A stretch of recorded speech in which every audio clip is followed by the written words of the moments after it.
ito na yung mga dried grasses and corns. Now they are making now in one place. Oh, ayan si Nasser the Great.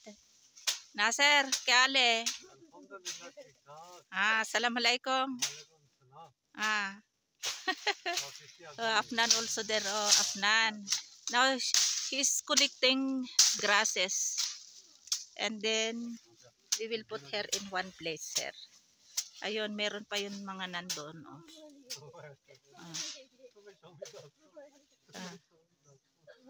Yung nandoon.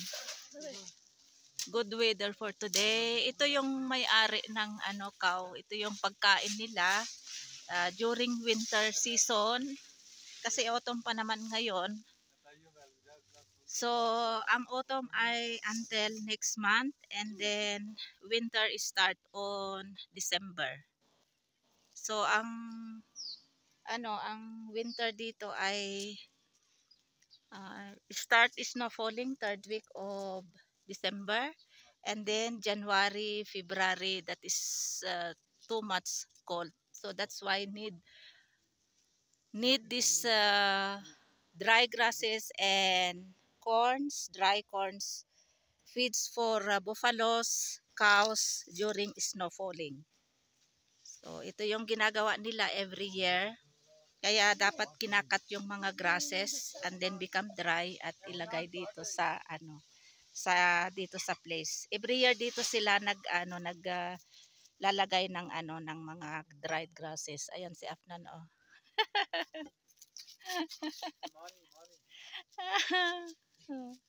Ayan oh. Okay.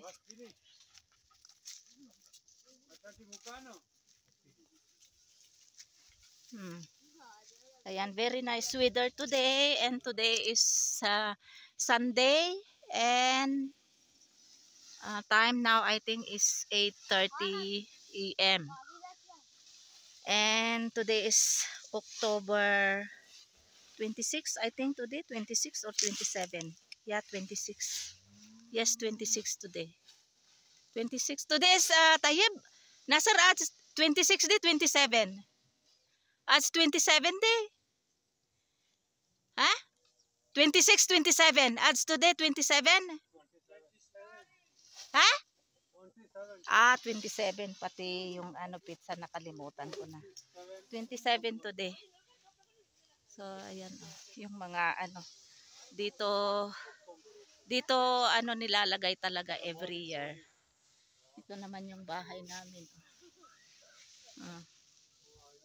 Maganda ang weather kasi may sikat ng araw. Ayan, ito pa yung mga damo, mga corns yan. Lahat yan. Ilagay lahat doon. Yan, mga dried corns. Ayun. Yung sa amin, doon sa baba ay may bumili. May bumili na ng mga grasses namin. So, ito yung para sa kanila. Yan. Yan, maganda ang weather. Yun yung bahay nila.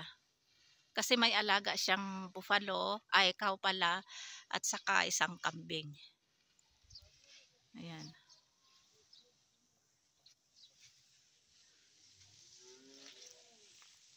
Yun yung bahay namin. Ayan, meron pa din dito mga dried grasses. Din yan, ibibenta din yan dito din. Bibilhin din niya dito. Lalagay lahat dyan.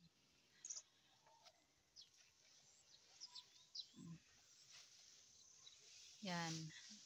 Ayan, autumn na kasi yan, tingnan nyo yung mga puno. Nagiging yellow na yung mga mga leaves.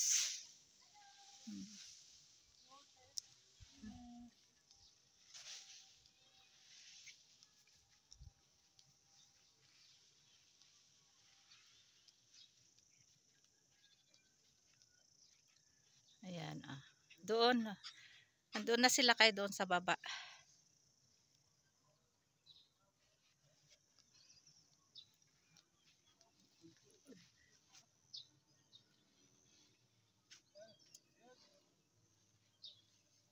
Ganda ng kulay ng langit, blue na blue.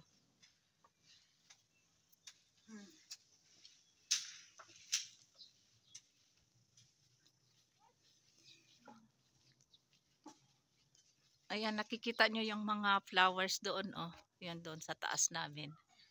Yung may ano, yung may-ari ng cow. Yan, ang ganda ng mga flowers.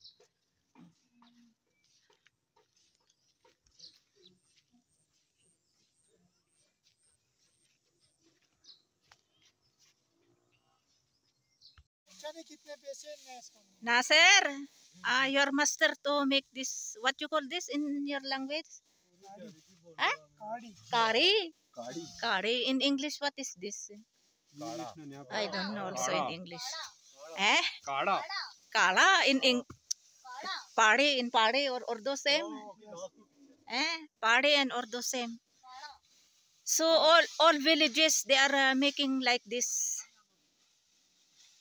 Fatma is there.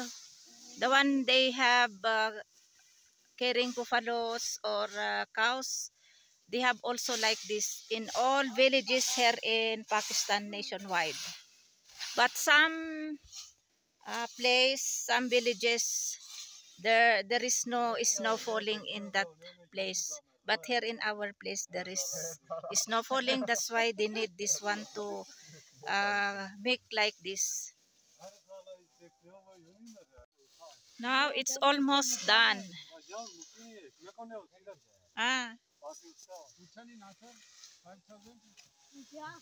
Nasir कितने पैसे ने 5,000 नहीं वे 5,000 क्यों नहीं free your brother sister का पैसे ने हैं पैसे के ने वे ब्रदर सिस्टर का पैसे के हैं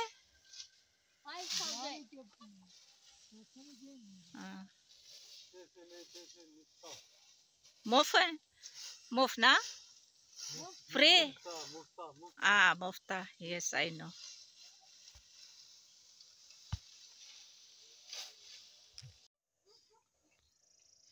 Ayan, nilagyan na ng cover na plastic para kung uulan man anytime or uulan ng snow, pero wala pang snow ngayon by ano pa, third week of December. So safe na itong ano nila, itong pagkain ng mga buffalo o kaya cow. Ayan, ang ganda ng pagkaano nila, ang ganda ng pagkaayos, oh. Ayan. Yan yung baka nila, oh. Yung dito sa taas namin. Ayan. So anytime na uulan, ayan, hindi na mababasa itong itong mga dried grasses, corns at saka wet. Ayan, oh. Kasi kahit autumn malamig. Ayan na.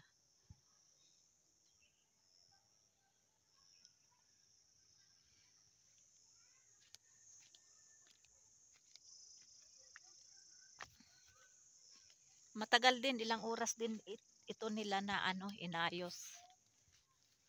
Pero alhamdulillah natapos na din. Less tension yung may ari nito. Yung may alaga na cow. Mayroon din siyang kambing at saka yung anak ng ng cow. Yung saan ba 'yon, yung itim? Ayun, oh, yun. Ayan. Yan pala yung nakikita nyo dyan. Yan yung namin, private cemetery namin. Bali 4 families yan, yung cemetery niyan. So kung sakaling anyone sa member sa family namin, sila Kay, ako, yung 3 anak ko, dyan kami ililibing. Kaya malapit lang, oh. Dito yung bahay namin. Ayan silang palakad-lakad, oh.